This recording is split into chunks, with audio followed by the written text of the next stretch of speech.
Merci infiniment Sylvie Mbia qui a rencontré Walter Elingambi, New, artiste plasticien du côté de Douala. On l'a dit, donc on accueille Djaïli Amadou Amal. Bienvenue sur le plateau de Cameroun Feeling. Comment vous vous portez ce matin? Merci beaucoup, merci de m'accueillir. Je vais très très bien. Alors, vous êtes célébré depuis quelques jours, hein, lauréate pas d'un seul prix, mais 2 prix, c'est les Goncourt. Les téléspectateurs aimeraient bien comprendre un peu, parce qu'au départ, on a parlé du Goncourt des lycéens 2020. Et puis hier, il y a eu le Goncourt au choix de Lorient. Alors, comment ça fonctionne, les Goncourt? Eh bien, il faut déjà savoir qu'à la rentrée littéraire, en France, il y a environ 600 romans qui sortent. Et c'est la saison des prix littéraires, tout simplement. Sur les 600 romans qui sont sortis, cette année, je pense 595 ou 96 par là. Donc, il y a une première sélection que fait l'Académie Goncourt de 15 meilleurs romans de l'année. Donc là, ils appellent ça la première sélection du prix Goncourt. Et donc, la première sélection du prix Goncourt vous ouvre les voies à plusieurs autres sélections du concours. C'est-à-dire déjà avec les 15 premiers, donc la première sélection, on fait partie du prix Goncourt, mais également du prix Goncourt des lycéens et du prix Goncourt d'autres pays comme l'Algérie, la Tunisie, la Serbie, l'Italie, l'Allemagne, etc. Et ensuite, il y a une deuxième sélection de 8. Donc, on va éliminer 7 et il va rester 8 livres. Ensuite, une troisième sélection qui est la finale de 4 romans. Et sur les 4 romans, donc, on va en choisir un. Donc, l'Académie Goncourt en choisit un. Donc, ce roman-là a gagné le prix Goncourt. Après cela, donc, il y a une autre... donc, le prix Goncourt des lycéens, en fait, c'est organisé par l'Académie Goncourt, par la FNAC, par le ministère des Enseignements secondaires de la France. Il s'agit donc de donner les 15 romans après plusieurs lycées, sélectionner 2000 lycéens et leur faire lire les 15 ouvrages. Et parmi ces 15 ouvrages, ils font une première sélection de 6 et ensuite, ils choisissent le lauréat qui ne peut pas être celui qui a eu le prix Goncourt. Et vous avez été sélectionné justement par ces lycéens-là. Voilà. D'où le prix Goncourt des lycéens 2020. Voilà, donc j'ai gagné ce prix-là. Ensuite, il y a maintenant, au fur et à mesure, les autres concours qui sortent des autres pays. Le Goncourt de Lorient, lui, il a... Que vous avez gagné hier. Que j'ai gagné hier. Lui, il a la particularité non pas d'être le concours d'un pays donné, mais plutôt le concours de 10 pays du Proche et Moyen-Orient. Et ce n'est pas les lycéens cette fois-ci, ce sont les universitaires. Donc, c'est 29 universités qui sont impliquées, 3000 étudiants qui font leur sélection et désignent leurs lauréats parmi les livres que l'Académie Goncourt a sélectionnés en deuxième sélection, donc les 8 livres. Je suis très contente d'avoir gagné ce prix-là. D'autant plus contente que on parle beaucoup, c'est-à-dire quand on parle de la condition des femmes, quand on parle des violences faites aux femmes au Cameroun, vous avez des personnes qui vous disent qu'ils pensent être plus royalistes que le roi, qui commencent à dire oui, mais c'est contre l'islam, c'est contre notre culture islamique, etc. Ce Goncourt de Lorient leur prouve tout simplement que ce roman, il n'est pas contre l'islam. Il dit les choses telles qu'elles sont. On remet les choses dans leur contexte. Et pour moi, c'est très, très bien pour que les gens puissent comprendre qu'en réalité, quand on parle de mariage précoce et forcé, quand on parle des violences physiques, psychologiques, etc., non. S'il y a un problème, on est obligé de le mettre sur la table et d'en parler. Alors, je propose qu'on regarde une petite séquence vidéo. C'était hier lors de l'annonce donc le résultat final du Goncourt choix de Lorient. Je propose qu'on regarde cette vidéo. Alors, je donne la parole à Maria Constantine de l'Université libanaise pour annoncer le lauréat du choix Goncourt de Lorient 2020. Le jury du prix littéraire francophone, le choix Goncourt de Lorient 2020, composé d'étudiants de 10 pays, Arabie Saoudite, Djibouti, Égypte, Irak, Iran, Jordanie, Liban, Palestine, Soudan et Syrie, réunis tous sous la présidence de Salma Kojok, romancière, ce mardi 8 décembre 2020, à l'Institut français du Liban à Beyrouth, a procédé à son choix parmi les romans de la deuxième sélection de l'Académie Goncourt et a décerné le prix de sa 9e édition au second tour de scrutin avec 19 voix sur 34 au roman Les Impatients de Djaïli Amadou Amal, publié aux éditions Emmanuel Colas. Merci. Hier, à l'Institut français du Liban, hein. Alors, c'est-à-dire que déjà votre sélection même à ce concours, comment vous avez accueilli la sélection de votre roman? La première sélection. La première sélection. Eh bien, j'étais à Paris pour la promotion, la sortie de mon roman. Et évidemment, je ne savais pas du tout que j'étais même inscrite dans le prix. Et je ne sais même pas s'il y a une inscription ou pas. Mais bon, voilà, c'est sorti. J'étais dans la sélection, j'étais très contente, j'étais émue, j'étais fière de représenter non seulement le Cameroun, mais aussi toute l'Afrique. Et il y a eu une forte mobilisation autour de vous parce que, pas seulement au niveau du Cameroun, sur les réseaux sociaux, tous étaient fiers d'écrire des bons gentils, de soutien. Comment vous avez vécu tout cela? C'était une force vraiment intense, hein, venant pas seulement du Cameroun, mais pratiquement de toute l'Afrique. Je suppose que vous avez reçu plein de messages de soutien, d'encouragement. Oui, beaucoup de vidéos. Les gens se sont beaucoup impliqués sur ce concours-là et sur ce prix. Finalement, même les personnes qui ne s'étaient jamais intéressées à la littérature ont senti quand même qu'il se passait quelque chose et ont posé des questions pour essayer de comprendre. Et voilà, beaucoup de vidéos de soutien, non seulement des autres écrivains du terroir, mais également de toute l'Afrique, ou même des personnes qui ne sont pas dans le domaine.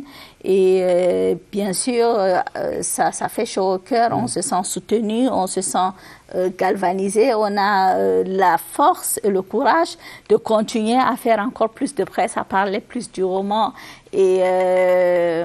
et puis aussi cette pression de se dire comment ça va se terminer et qu'on espère que toutes ces personnes qui soutiennent ne seront pas finalement déçues. Donc, alors, je rappelle que vous avez remporté tous ces prix avec votre roman Les Impatientes, publié aux éditions Emmanuel Colas. Mais avant, on a eu Monial, Patience en langue peul. Alors, qu'est-ce qui s'est passé de Monial à Les Impatientes? Eh bien, ce qui s'est passé, c'est Monial a simplement évolué, tout simplement. Il a fait sa vie, il a obtenu le prix de la presse panafricaine, le prix Orange du livre en Afrique. Et puis, on s'est dit, ce serait bien que le reste du monde puisse aussi lire ce roman. Et les éditions Emmanuel Colas se sont intéressées à ce livre. Et là, moi, je tenais aussi beaucoup quand même à ce que le roman continue à exister sous sa forme originelle et est disponible en Afrique. Qu'il ne soit pas travesti, non. Et voilà. Et donc, ce qu'on a fait, c'est que on a signé un contrat, tout simplement, avec les éditions Emmanuel Colas, qui laisse quand même les droits de l'Afrique subsaharienne, y compris évidemment le Cameroun, et à la première maison d'édition Proximité. Tout à fait. Et l'édition Emmanuel Colas a retravaillé un peu le texte pour qu'il soit plus compréhensif pour le lectorat occidental. Donc nous avons beaucoup travaillé. Mais au niveau du fond... Du fond, c'est la même chose, c'est la même histoire et tout. C'est juste sur la langue qui a eu un peu quelques petits un travail mouvements. aussi éditorial aussi. C'est vraiment le travail éditorial. Évidemment, quand c'est des éditeurs, c'est pas la même chose du tout. Mais sinon, ça reste le même roman. Alors, restez avec nous sur le plateau, Djaïli Amadou Amal. Mesdames, Monsieur, Cameroun Feeling vous revient dans un tout petit instant. Cameroun Feeling donc avec Djaïli Amadou Amal. Et si on vous reproposait la note de lecture donc de Les Impatientes publiée aux éditions Emmanuel Colas, qui permet donc à l'auteur de remporter des prix à l'international. On va retrouver tout de suite Serge Atangana Bissot qui signe cette note de lecture. Voilà, donc on se retrouve juste après pour la suite de notre entretien avec Djaïli Amadou Amal. Dans un tout petit instant, donc, nous aurons la note de lecture de Serge Atangana Bissot. Alors, de retour au Cameroun, maintenant, je veux dire que la pression est encore un peu plus forte, Daily. C'est-à-dire que des interviews, il faut être à la hauteur des attentes, parce que c'est des destinations quand même internationales qui représentent énormément. Là, sur ses épaules, comme ça, on se dit, la pression, comment est-ce qu'on arrive à gérer cette pression-là? Eh bien, on ne va pas dire que ce soit vraiment une pression, c'est plus, voilà, il y a des sollicitations, certes. On ne peut pas répondre à tout le monde. On est obligé, voilà, de dire aux autres d'attendre un tout petit peu. Mais ça fait quand même aussi plaisir quand les gens s'intéressent à votre travail et à vous. Donc, là, moi, je prends ça pour, voilà, pour un compliment. Je sais que c'est beaucoup de chance que d'être sollicité. Et que d'être aimé aussi par ses compatriotes. Et donc, voilà, je ne peux pas répondre à toutes les sollicitations, mais tout doucement, avec le temps, ça se fera pour tout le monde. On va enfin pouvoir vous proposer cette note de lecture de Serge Atangana Bissot. Si les voix de femmes portaient, on aurait écouté la maman de Ramla. La maman de Ramla savait en effet que sa fille n'est pas facile, qu'elle était en l'air, à l'opposé total de la perception locale de ce qu'une fille doit être. Obéissante, rêveuse d'une vie de bijoux et de voyages, de servante à domicile et de maternités enchaînées pour la gloire exclusive de son mari imposé.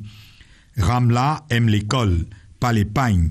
Elle aime un jeune homme de son âge, pas le choix de ses pères validé par ses tantes.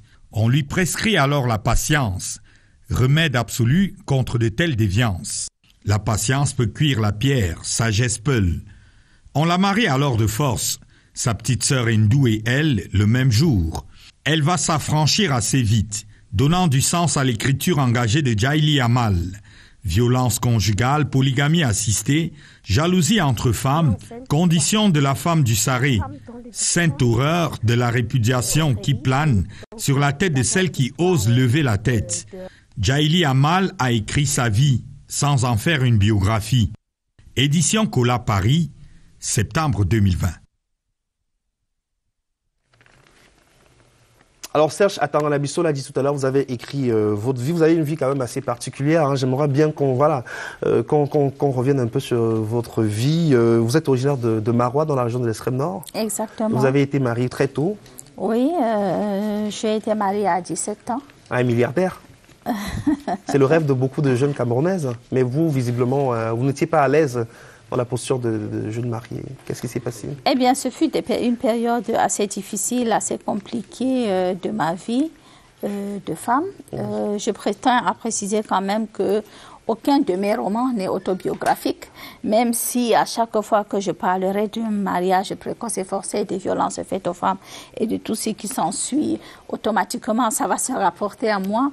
Mais voilà, ce sont je décris tout simplement, je raconte la société. C'est l'histoire de ces milliers de femmes qui n'ont simplement pas de voix et qui ont des choses à dire. Et puis voilà. Il faut, je pense, même quand on adore sa culture, pouvoir mettre le doigt sur ce qui ne va pas pour pouvoir améliorer les choses. L'écrivain est le miroir de sa société. Il n'apporte pas de jugement. Il raconte les faits tels qu'elles sont. Et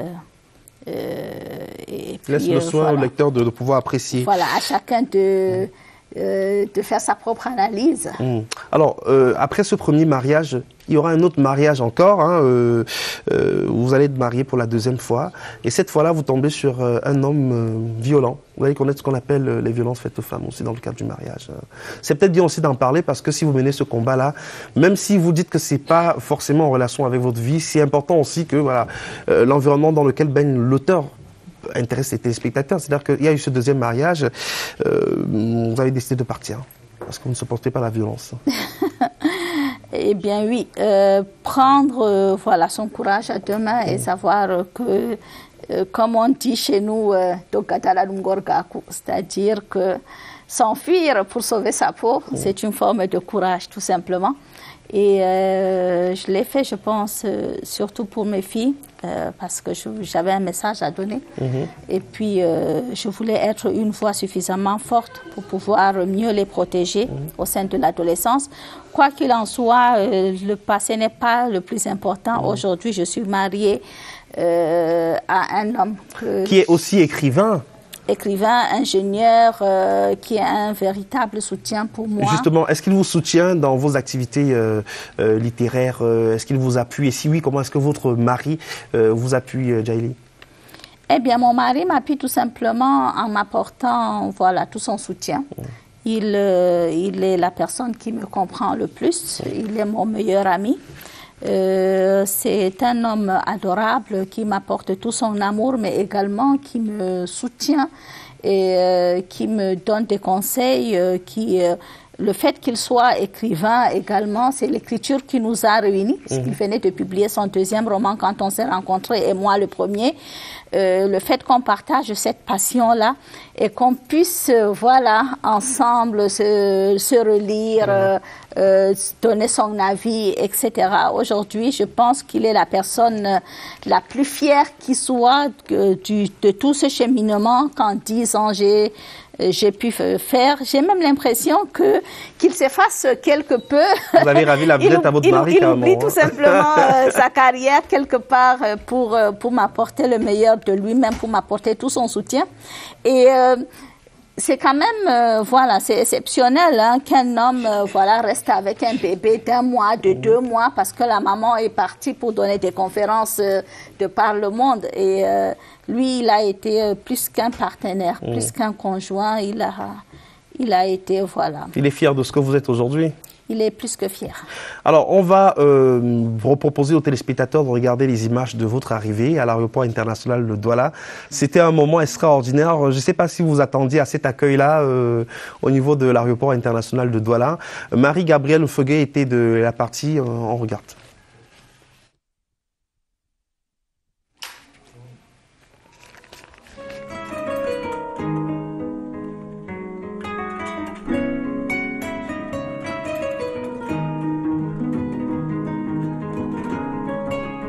C'est la première femme peul musulmane originaire de l'extrême nord du pays.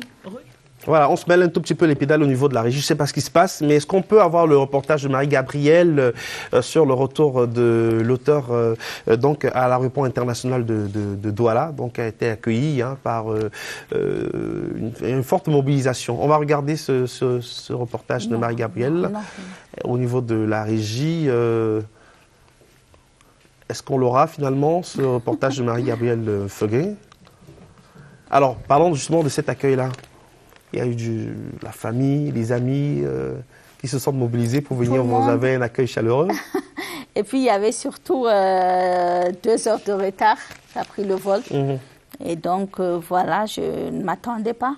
Même si je me disais, oui, il y aura ma famille quand même, peut-être qui viendra. Parce qu'ils m'avaient dit qu'ils allaient venir, mais je me disais que 2 heures quand même à attendre, parce que déjà le vol avait 2 heures de retard. Plus les tests à faire. C'était un peu compliqué. Voilà, hein. et tout ça, finalement, ça fait quand même plusieurs heures. Mais voilà, j'arrive à l'aéroport et je trouve toute une équipe. Au-delà de ma famille qui m'attendait, au-delà des journalistes. Mais dès que je sors de l'avion, ça, je ne m'attendais absolument pas. J'ai la police qui est là et qui me prend directement, qui me fait passer pratiquement avant tout le monde et tout, qui m'accompagne. Ça, j'étais vraiment émue de cet accueil-là. Et puis ensuite, ce fut l'effervescence. On vous propose de revivre cet accueil à l'aéroport international de Douala. Joie et chants de griot au rendez-vous pour le prix Goncourt des lycéens 2020 de retour au Bercail. En larmes, Djaïli Amadou Amal ne cache pas son émotion face aux nombreux publics venus l'accueillir à l'aéroport international de Douala. La romancière, tout émue, est remplie de gratitude. Ce concours de lycéens, il est peut-être plus important parce que c'est les jeunes en fait qui votent. Et quand c'est les jeunes qui votent, ils sont sincères. Nos femmes vont savoir qu'elles peuvent tout réussir. Ce concours-là, il est pour tous les Camerounais. La nombreuse communauté du Grand Nord du Vouri a fait le déplacement pour venir témoigner son soutien à sa fille, sœur et femme qui a honoré la communauté de son sac. Cette Camerounaise partie du Sahel a brillé sur le monde littéraire et cela nous réconforte dans l'éducation de la jeune fille. Cela nous encourage à mettre un accent particulier sur l'éducation de la jeune fille, de la jeune femme du Grand Nord. Pour les autorités, le Cameroun littéraire est véritablement au pinacle.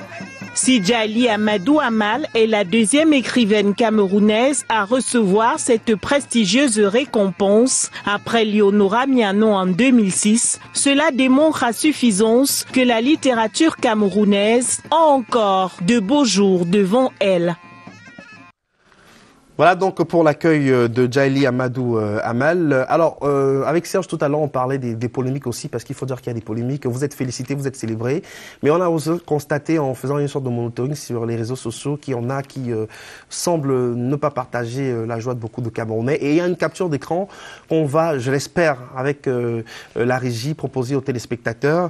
Alors, c'est une écrivaine camerounaise. Vous avez peut-être vu cette sortie de Edwige Laure Kameni, qui vous accuse d'être le pion de la franc-maçonnerie. C'est ce qu'elle dit. D'ailleurs, on peut lire sur la page Facebook du site de la lecture Je contribue. Alors, ce qu'elle dit, c'est Djaili Amal est un canal par lequel les francs-maçons occidentaux passeront pour s'attaquer à l'islam. Voilà. Donc, c'est une de vos consoeurs. Hein, comment vous réagissez à de telles déclarations, Djaili? Déjà, je ne peux pas considérer qu'elle est une consoeur parce que je ne sais pas, je n'ai pas vu le livre qu'elle a édité. Édité à compte d'auteur ne fait pas de vous un écrivain. Il faut aller dans une vraie maison d'édition pour qu'on puisse vous apporter toute l'aide nécessaire. Évidemment, ce qui me désole, c'est que les médias relaient. Parce qu'on lui donne de l'importance finalement. Je suis une musulmane et je n'ai pas à répondre à ce genre de bêtises, tout simplement. Alors, il se dit aussi qu'une partie de vos frères et sœurs du Septentrion semble ne pas être très très content de ce que vous dites dans vos livres, parce que d'après eux, vous présentez la société musulmane, la partie septentrionale du Cameroun, vous faites une peinture tout en noir. Est-ce que finalement il n'y a pas aussi du bon dans cette partie du Cameroun? Avez-vous lu le livre? Le livre, je n'ai pas encore lu. Voilà, donc il faut lire le livre et puis vous m'en direz. Là, je pose les questions que les téléspectateurs nous ont envoyées. Je ne gère pas les susceptibilités, tout simplement. La société est telle que l'écrivain écrit ce qu'il a envie d'écrire. Je peux juste répondre aux questions par rapport à la religion, puisque c'est ce qui est le plus important finalement. Par rapport à la religion, j'ai gagné le prix Goncourt de l'Orient qui a comme pays votant l'Arabie Saoudite, l'Égypte, l'Iran, l'Irak, la Jordanie, la Palestine, le Soudan, l'Érythrée, le Liban et j'en passe. Des pays de tradition musulmane.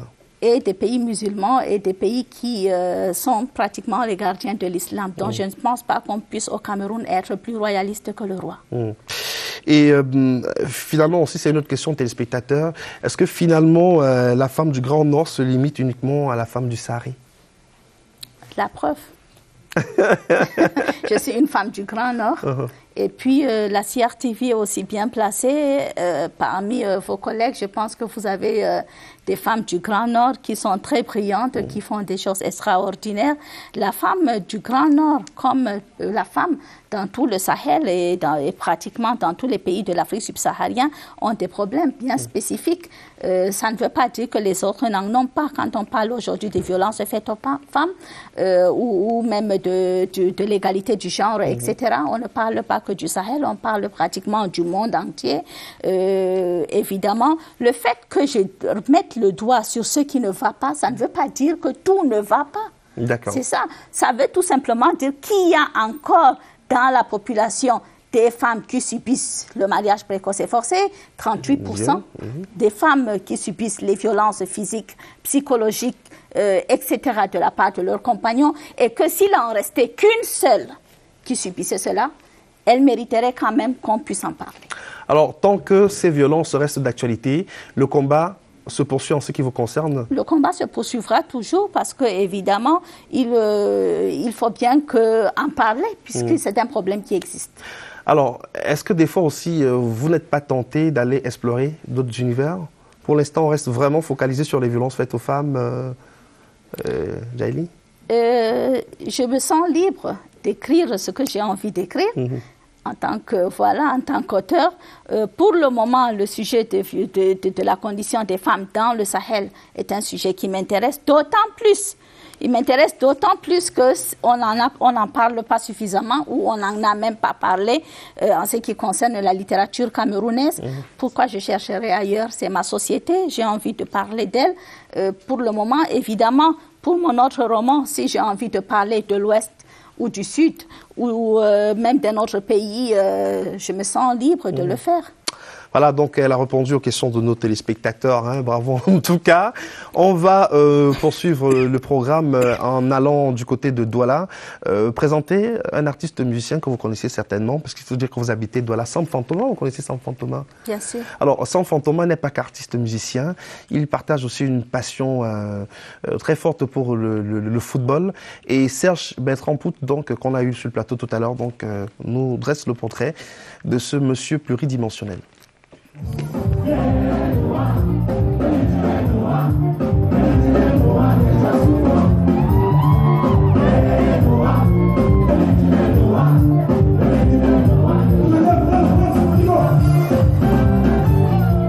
Bien malin qui aurait pu deviner que derrière les gestes athlétiques exposés par la chorégraphie de Sam Fantoma, il y a un vrai sportif.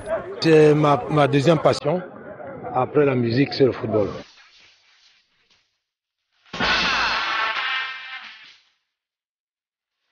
Les Brésiliens ont dominé et dominent encore la scène sportive mondiale en combinant samba et foot. Sam Fantoma a sûrement tenté l'expérience avec le succès à moins, mais pour ceux qui l'ont côtoyé, il avait de la bonne graine de joueur créatif, d'où le sobriquet de Zidane. Nous l'appelons Zizou parce que c'est un très bon passeur, jusqu'aujourd'hui même avec l'âge. Très bon passeur, c'est-à-dire qu'avec un pied droit magique. Très technique, même maintenant, très technique, très réfléchi. Quand il a le ballon, ne vous gênez pas. Vous aurez le ballon au moment voulu. Il ne marque pas beaucoup de buts, mais il a une bonne passe de but. Il a le bon timing et la bonne passe qu'il faut. J'étais meilleur joueur 2 fois devant les belles José Antoine. Ils ont joué contre moi et j'ai gagné la coupe, le trophée du championnat des vétérans à Douala.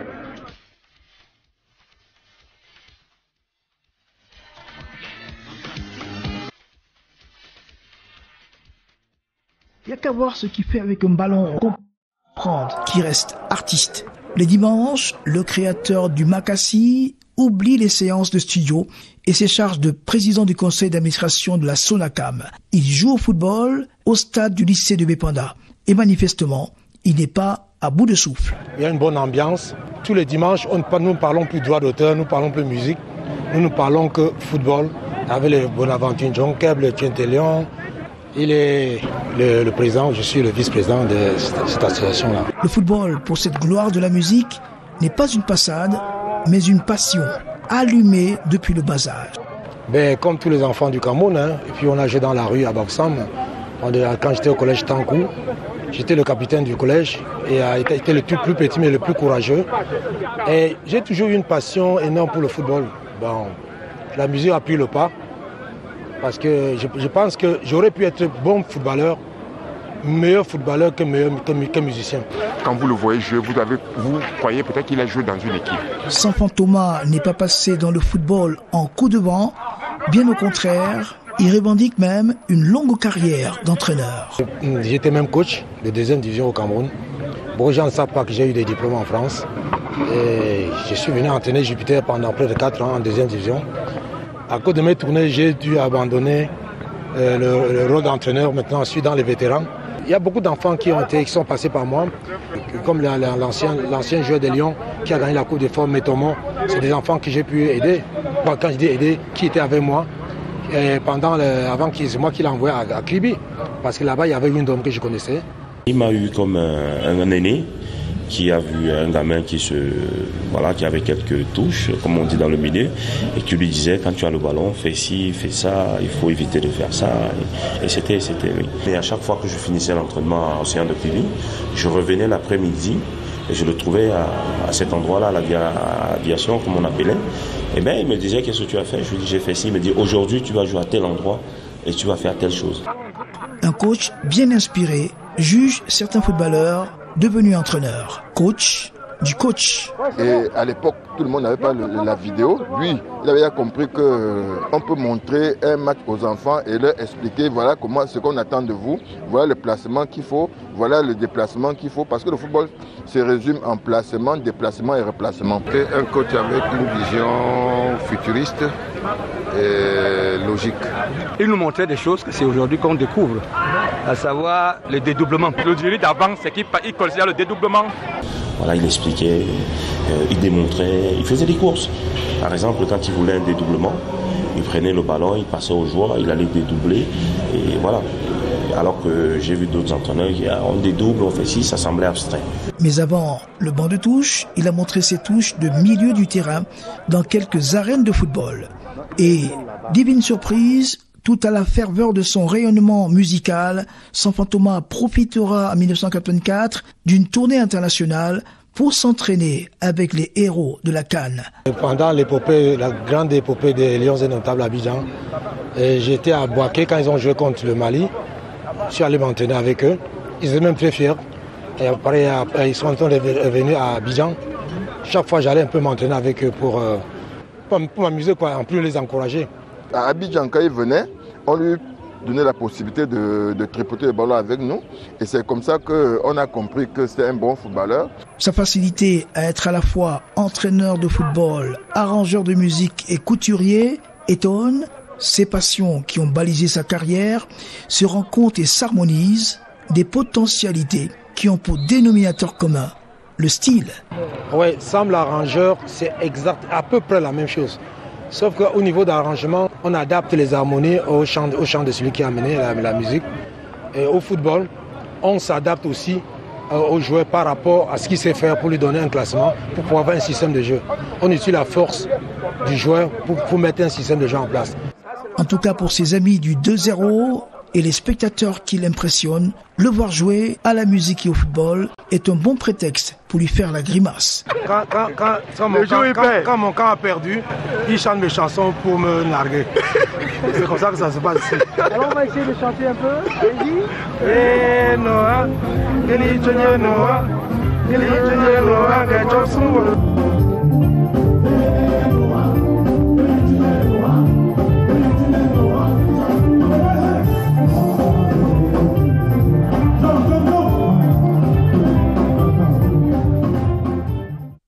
Merci à Serge Bertrand Pout, voilà, pour ce portrait de ce grand monsieur Sanfantoma. Je rappelle que nous sommes toujours en compagnie de Djaïli Amadou Amal, lauréate du prix Goncourt des lycéens 2020. Et puis hier, c'est tombé, on l'a dit, prix littéraire francophone, le Goncourt choix de Lorient. Alors, la suite aujourd'hui, c'est peut-être l'encadrement des jeunes parce que il faut pouvoir susciter l'intérêt des jeunes aussi par rapport à l'écriture et par rapport aussi à la lecture, parce qu'au Cameroun, malheureusement, on se rend compte que les gens sont plus du côté de Réago que du côté d'or. Peut-être la lecture aussi peut amener les jeunes à changer la face du monde, à changer la face du Cameroun. Oui, la lecture, c'est très, très important. Et pour que les jeunes puissent s'intéresser à la lecture, il faut qu'ils puissent avoir le bon exemple à la maison. Si vous avez papa et maman qui continuent à pianoter sur leur portable, évidemment, le bébé à partir de 2 ans commence à pianoter également et on va dire qu'il est très intelligent, qu'il est super doué en informatique et tout ça.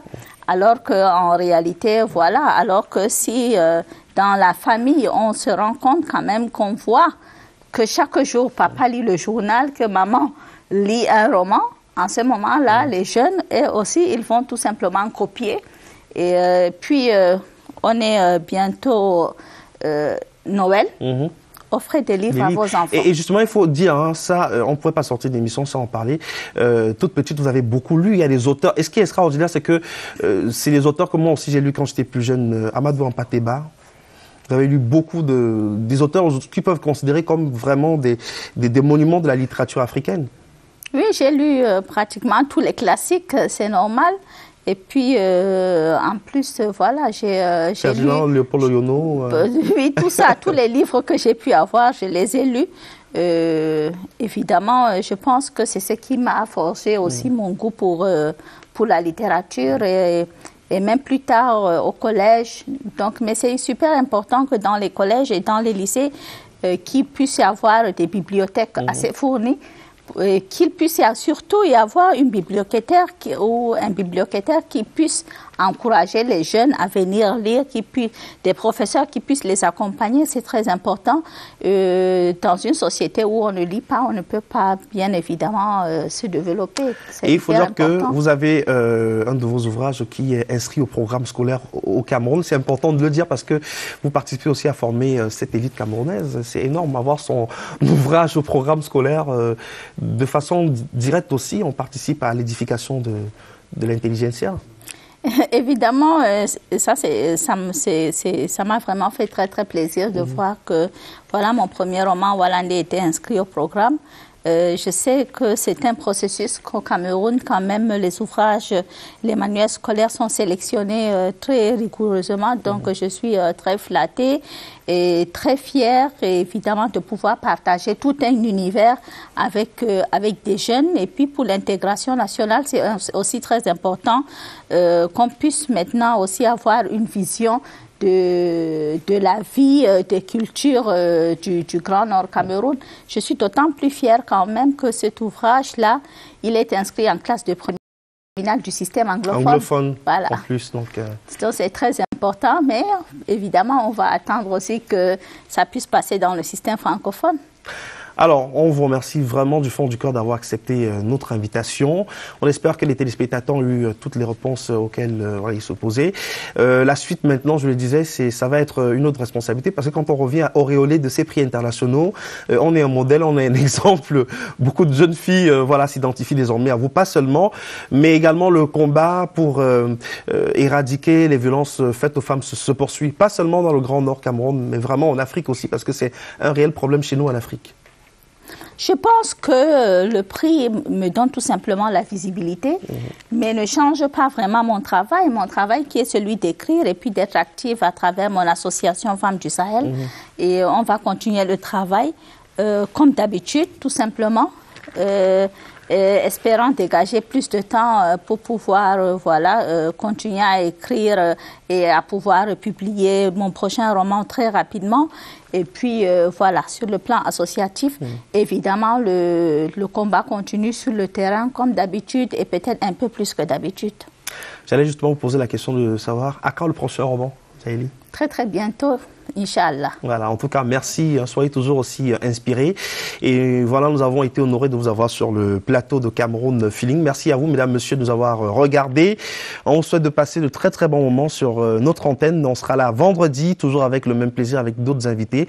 Mais en attendant, où est-ce qu'on peut trouver l'ouvrage? On a tellement parlé de cet ouvrage. Il y en a qui, on peut le trouver où au Cameroun? Tous les points de vente. Tous les points de vente, simplement. Voilà, c'est important de lire cet ouvrage. Merci beaucoup, Jaëlie, Amadou Amal, d'être venu sur le plateau de Cameroun Feeling. Mesdames, messieurs, je vous souhaite